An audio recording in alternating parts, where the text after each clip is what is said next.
এখন আমি পিসিআই এর অন্য একটা নতুন যেটা কমন আইসোটোপের পুরো ফর্মুলা কভার করে যে প্রবলেম হয় সেই অনুযায়ী আমি একটা প্রবলেম করাচ্ছি। সেই প্রবলেমটার টাইটেলটা হচ্ছে functions of director of national library. Functions of director of national library, national library Calcutta, national library Calcutta. এইবার দেখো আমাকে ন্যাশনাল লাইব্রেরি ক্যালকাটার যে নাম্বারটা সেখানে আমাকে তৈরি করতে হবে ফাংশনস অফ ডাইরেক্টর অফ হলো কি করে হবে। প্রথমে আমি টাইমটা আরেকবার বলছি, functions of director of national library Calcutta. এটার আমরা ক্লাসিফিকেশন নাম্বার তৈরি করব। এখানে আমরা পিসিআই এর সাহায্যে পাবো এবং আমরা অন্য মেইন ক্লাস থেকে নাম্বার আমাকে এখানে আনতে হবে, সেটা তোমাদের দেখাচ্ছি। প্রথমে তার একটা মূল বিষয় হচ্ছে library science.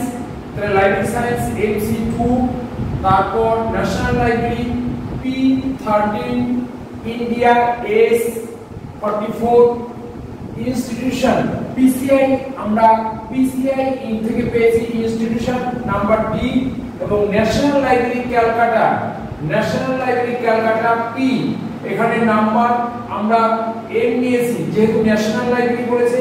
National library Calcutta N got by AD, এই যে এখানে অ্যালফাবেটিক্যাল ডিভাইস N বসালাম।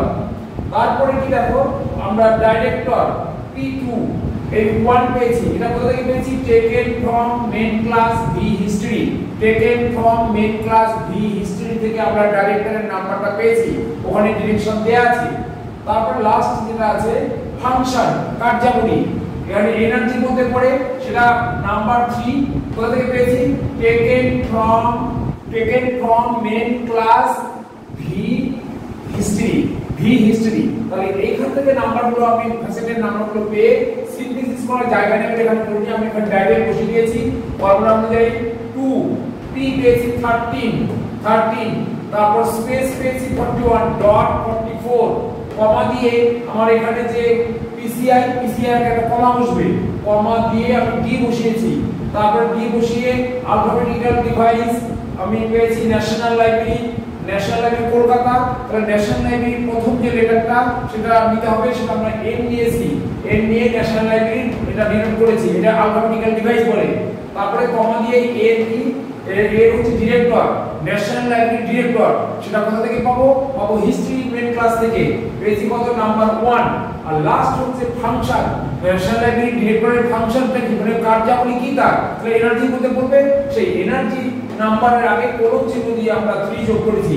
লাস্টের দুটো নাম্বার আমরা মেইন ক্লাস V হিস্টরি থেকে পেয়েছি। তাহলে টোটাল লাস্ট অবশ্যই আমরা ক্লাস নাম্বারটা আবার রিপিট করছি, 213.44 মানে ইন্ডিয়া, কমা D মানে পিসিআই ইনস্টিটিউশন, কমা N national library Kolkata alphabetical device dot 1, এটা কি হচ্ছে? এটা হচ্ছে ডিরেক্টরের নাম্বার 1 আর কোলন দিয়ে 3, এটা হচ্ছে ফাংশন।